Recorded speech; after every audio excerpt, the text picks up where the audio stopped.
Pertama-tama tentu harus kita pahami bahwa seleksi karyawan itu ada dua golongan, yaitu seleksi untuk memilih karyawan baru dan seleksi untuk memilih karyawan lama dalam rangka promosi, dalam rangka pindah posisi jabatan, dan sebagainya.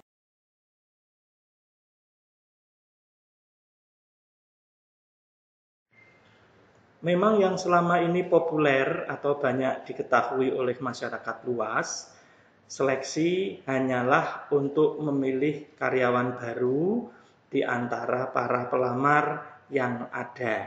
Padahal sebenarnya tidak demikian.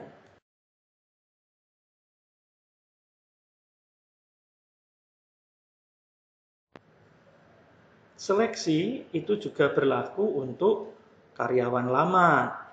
Misalnya, dengan adanya new normal sekarang ini, tentu dibutuhkan karyawan-karyawan yang paham tentang teknologi untuk komunikasi secara online dalam rangka layanan prima.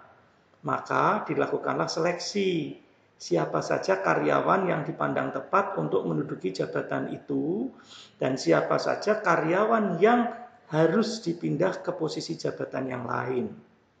Demikian juga harus ada seleksi siapa yang dipandang tepat untuk menjadi supervisor dalam era new normal, yaitu orang yang tentu saja harus paham tentang teknologi komunikasi secara online dalam rangka memberikan layanan prima.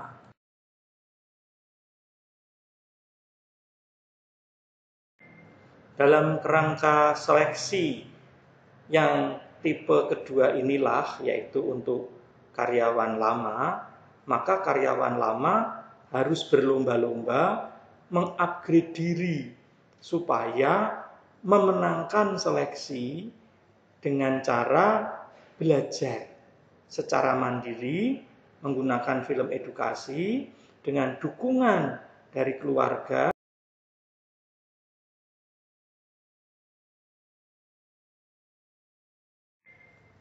Jadi karyawan lama tidak bisa hanya mengandalkan kompetensi yang sudah ada, yang sudah dinilai cukup, tetapi dalam kerangka sebelum new normal.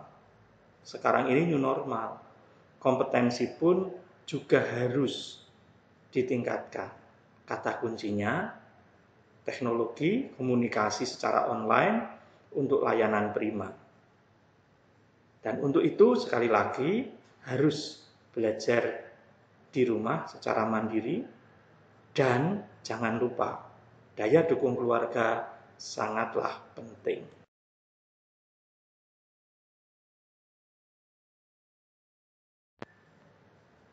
Untuk memiliki keterampilan teknologi komunikasi secara online dalam rangka mewujudkan layanan prima, memang karyawan tidak cukup hanya berlatih saja.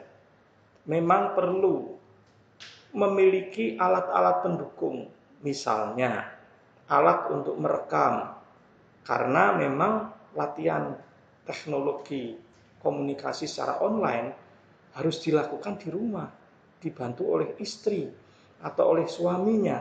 Apakah cara bicaranya sudah baik, apakah intonasinya sudah baik, apakah wajahnya sudah cukup menyenangkan, apakah pilihan katanya sudah tepat, apakah cara bicaranya tidak terbata-bata.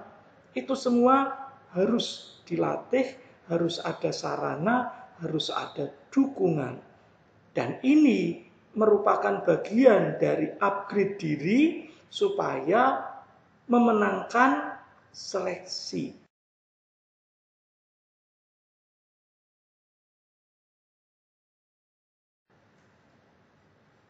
Satu hal yang harus dilihat, harus diperhatikan. Pilihlah karyawan baru di antara para pelamar yang ada yang memiliki penguasaan yang baik tentang teknologi komunikasi secara online.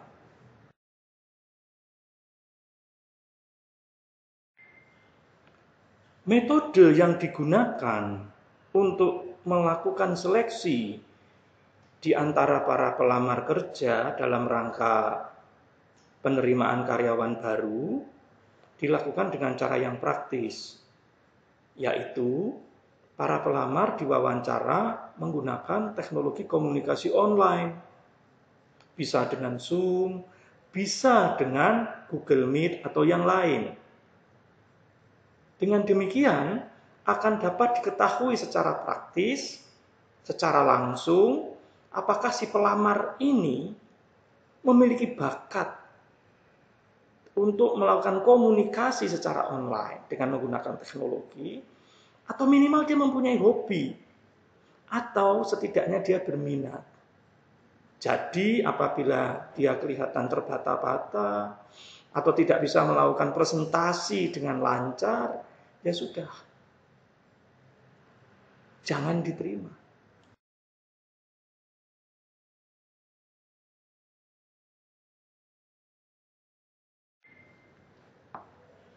Tentu kita memahami bahwa pelamar kerja di tahun 80-an tidak dituntut mahir bekerja dengan komputer. Tetapi pelamar kerja di tahun 2000-an harus mahir komputer. Nah, sekarang di tahun 2020 kita beranjak satu langkah lebih maju.